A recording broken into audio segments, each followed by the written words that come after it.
गरीब सहेली वर्सेस अमीर सहेली की नवरात्रि।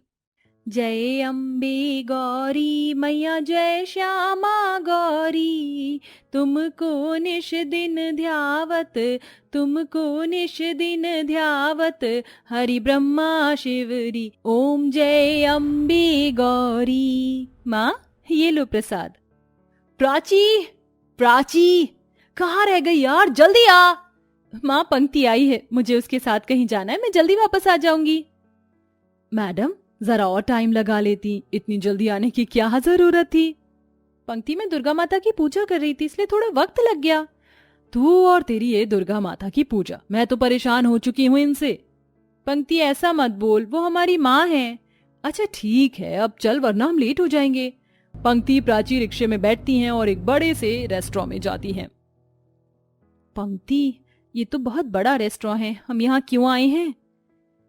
अनुज से मिलने के लिए। अब अनुज मेरी तरह कोई मिडिल क्लास फैमिली या तेरी तरह किसी गरीब फैमिली से तो है नहीं, इसलिए उसने हमें मिलने के लिए यहाँ बुलाया है। मैं तो कह रही हूँ तू भी ऐसे ही किसी अमीर लड़के को देखकर उसे सेट कर ले, फिर तेरी भी लाइफ झिंगा लाला हो जाएगी।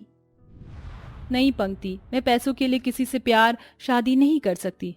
ओह गॉड, कैसी लड़की है तू? तुझे देखकर तो ऐसा लगता है कि तुझे आज के जमाने में नहीं बल्कि 1980 में पैदा होना चाहिए था। अनुज एक काफी अमीर परिवार से होता है, इसलिए पंक्ति उसे काफी पसंद करती है, जिसके चलते जल्दी पंक्ति और अनुज की शादी हो जाती है। वहीं प्राची की शादी उसके माता पिता अपनी तरह ये गरीब लड़के श्याम से करते हैं। दोनों सहेलियां शादी के बाद खुश थीं, लेकिन एक दिन श्याम जिस फैक्ट्री में काम करता था उसके बंद हो जाने की वजह से उसकी नौकरी चली जाती है। काफी ढूंढने पर भी श्याम को कहीं नौकरी नहीं मिलती और बेरोजगार होने की वजह से अब श्याम शराब की लत में पड़ चुका था। ये क्या कर रही हैं? सुबह से शाम हो गई है और आप अभी तक शराब पी रहे हैं। दुर्गा माँ सब कुछ ठीक कर देंगी। अगर उस दुर्गा माँ को कुछ ठीक करना होता तो वो कब का कर देती, लेकिन उन्होंने ऐसा कुछ नहीं किया। अब तो ये शराब ही मेरी जिंदगी है। अपने पति को ऐसे शराब में चूर देखकर प्राची को बहुत दुख होता है, जिसके चलते प्राची अब एक कपड़ों की दुकान में काम करती है। प्राची रोज की तरह कस्टमर को कपड़े दिखा रही होती है कि तभी उस दुकान में एक महंगी सी साड़ी और ज्वेलरी पहने एक औरत आती है, जिसे देखकर प्राची काफी हैरान हो जाती है। पंक्ति, तू तू यहाँ क्या कर रही है? तू इस कपड़े की दुकान में काम करती है और ये तूने अपनी क्या हालत बना ली है? पंक्ति के पूछने पर प्राची उसे अपने और श्याम के हालातों के बारे में बताती है, जिसे सुन। मैंने तो तुझे पहले ही कहा था कि तू भी मेरी तरह कोई अमीर लड़का सेट कर ले, लेकिन तुझे तो अपने माँ बाप की आदर्शवादी बेटी बनना था। अब देख लिया ना ज्यादा आदर्शवादी बनने का नतीजा। वैसे इस दुकान में तुझे महीने के मुश्किल से 4-5 हजार रुपए मिलते होंगे। अगर तू चाहे तो मेरे घर में साफ सफाई का काम कर सकती है, मैं तुझे इससे ज्यादा सैलरी दे सकती हूँ। अपने पति और घर के हालातों को देखते हुए प्राची अपनी सहेली के ही ससुराल में नौकरानी का काम शुरू कर देती है। प्राची, ये मेरी कुछ सहेलियां हैं, इनके लिए जल्दी से स्नैक्स बनाकर ले आओ। पंक्ति, ये कौन है? इसे तो हमने तेरे घर पर पहले कभी नहीं देखा। ये हमारी नई नौकरानी है। अपनी बचपन की सहेली के मुंह से ऐसी बातें सुन बेचारी प्राची की आंखों में आंसू आ जाते हैं। उसे यकीन नहीं होता कि जिसे आज तक उसने अपनी सहेली कम बहन ज्यादा माना, आज वही उसे अपने दोस्तों के सामने नौकरानी बता रही है।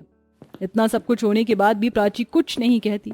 दिन बीतते हैं और अब नवरात्रि शुरू होने वाली होती है, जिसकी खुशी में प्राची दुर्गा माता के मंदिर को फूलों और लाइटों से सजा रही होती है। आज मेरी दुर्गा माता का ये सुना सुना मंदिर कितना ज्यादा सुंदर लग रहा है। ये क्या प्राची, तो इस मंदिर को क्यों सजा रही है? शादी से पहले क्या तेरी दुर्गा माता की भक्ति कम थी जो तूने मेरे ससुराल में भी ये सब शुरू कर दिया? मैंने पंक्ति को बोला था कि वो दुर्गा माता का मंदिर सजाए। 2 दिन बाद नवरात्रि शुरू है, इसलिए प्राची बहू तू भी इस बार नवरात्रि के व्रत रखेगी। क्या नवरात्रि के व्रत? और मैं? माँ जी, मैं ये नवरात्रि के व्रत नहीं रख सकती। मुझसे ज्यादा भूखा नहीं रहा जा सकता, भूखे रहने से मेरी तबीयत खराब हो जाती है। कोई बात नहीं बहू, अगर तू पूरे व्रत नहीं रख सकती तो ना सही, लेकिन तुझे जोड़ा तो रखना पड़ेगा। अपनी सास के कहने पर प्राची को ना चाहते हुए भी नवरात्रि का व्रत रखने के लिए हामी भरनी पड़ती है। ऐसे ही 2 दिन गुजर जाते हैं और आज नवरात्रि का पहला व्रत होता है। प्राची सुबह सुबह उठकर स्नान करती है और दुर्गा माता की पूजा कर उन्हें अपने हाथों से बना हुआ प्रसाद का भोग लगाती है। हे दुर्गा माँ, मैंने सच्चे दिल और भक्ति से आपका व्रत रखा है। मेरे पति और मेरे जीवन में आए संकटों को दूर करना। प्राची दुर्गा माता की पूजा करती है और अपने काम पर चली जाती है। प्राची जैसे ही पंक्ति के घर पहुंचती है, तुम्हारा तो आज नवरात्रि का व्रत है ना, और तुम हो कि ये सब खा रही हो? सबसे क्या मतलब है? तुम्हारा ये फल, व्रत के चिप्स, जूस, दूध, कस्टर्ड, ये सब तो व्रत में खा सकते हैं, लेकिन इतना सब कुछ नहीं, और ये सब खाने का एक वक्त होता है। अगर तुम इतना सब कुछ एक साथ खाओगी, तुम्हारा व्रत रखने का फायदा ही क्या होगा? मुझे मत सिखा कि मुझे क्या खाना है क्या नहीं। जा जाकर अपना काम कर। पंक्ति प्राची की एक नहीं सुनती और पेट भरकर व्रत का सारा खाना खाती है। ऐसे ही शाम हो जाती है और व्रत खोलने का समय होता है। प्राची, व्रत खोलने का टाइम हो गया है। तुम मेरे लिए कुट्टू के आटे की पूरी, कचौरी, आलू की सब्जी, साबूदाना खीर और सामक की खिचड़ी बना देना। क्या तुमने पूजा कर ली? मेरे पास इतना टाइम नहीं है कि मैं पूजा करूं। तुम जल्दी से सारा खाना बनाओ और मेरे रूम में लेकर आओ, मुझे भूख लग रही है। पंक्ति ठीक तरीके से व्रत का पालन नहीं करती। ये सब देख प्राची को बहुत दुख होता है। हे दुर्गा माँ, पंक्ति की तरफ से मैं आपसे माफी मांगती हूँ। उसकी की गई सारी गलतियों को क्षमा कर देना।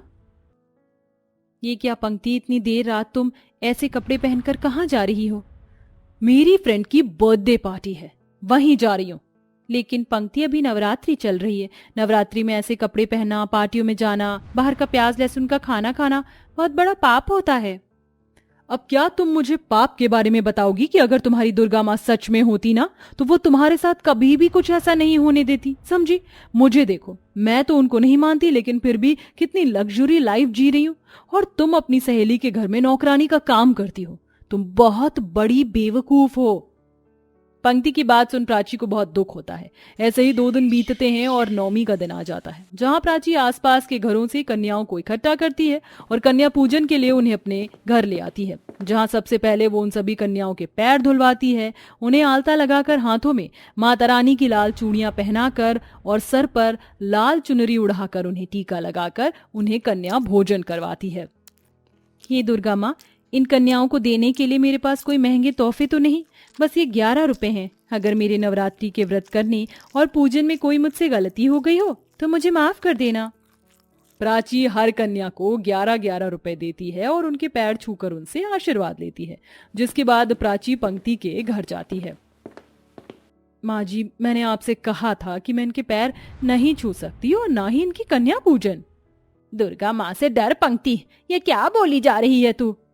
माँ जी, आप फिक्र मत कीजिए, पंक्ति की जगह मैं कन्या पूजन करूंगी।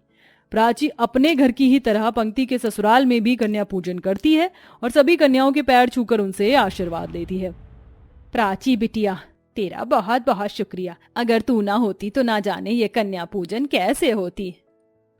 कलावती की बात सुन पंक्ति का मुंह बन जाता है कि तभी पंक्ति के पास एक कॉल आता है। पंक्ति जैसे उस फोन को अटेंड करती है, उसके हाथ से फोन गिर जाता है। क्या हुआ पंक्ति, तेरे हाथ से फोन क्यों गिरा? हॉस्पिटल से कॉल था, अनुज का एक्सीडेंट हो गया। पंक्ति की बात सुन सभी लोग भागे भागे अस्पताल जाते हैं। उनकी बहुत ब्लीडिंग हुई है। अगर उन्हें 3 घंटे के अंदर होश नहीं आया तो वो कोमा में भी जा सकते हैं। नहीं, ऐसा नहीं हो सकता। पंक्ति रो मत, दुर्गा माँ है ना, वो सब कुछ ठीक करेंगी। प्राची अस्पताल में बने दुर्गा माता के मंदिर जाती है और दुर्गा माता के सामने रखे जलते दिए के ऊपर हाथ रखती है। हे माँ, तुम एक सुहागन होकर किसी और के सुहाग को कैसे छीन सकती हो? अब जब तक आप मेरी सहेली के पति को ठीक नहीं करोगी, मैं तब तक अपना हाथ इस जलती आग से नहीं हटाऊंगी। प्राची अपना हाथ जलाकर अपनी सहेली के पति के लिए दुर्गा माता से प्रार्थना करती है। वहीं पंक्ति प्राची को ये सब करता हुआ देख लेती है कि तभी अनुज को होश आ जाता है, जिसकी खबर सुन सभी अनुज के पास जाते हैं। मैंने कहा था ना कि दुर्गा माता सब ठीक कर देंगी। हाँ प्राची, तुम ठीक कह रही थी।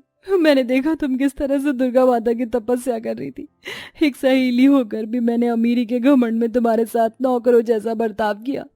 दुर्गा माँ को इतना भला बुरा कहा, लेकिन आज तुम्हारी और दुर्गा माता की वजह से मेरा सुहाग जिंदा है। मुझे माफ कर दो और अपनी दुर्गा माता को भी बोलो कि वो मुझे माफ कर दें। दुर्गा माँ तो सारी जगत की माता है, और भला क्या एक माँ अपने बच्चों से कभी रुष्ट रह सकती है? अब पंक्ति प्राची मिलकर दुर्गा माता की पूजा करते हैं। वहीं दुर्गा माता के आशीर्वाद से अब श्याम भी शराब पीना छोड़ देता है और जल्दी उसे एक अच्छी नौकरी भी मिल जाती है।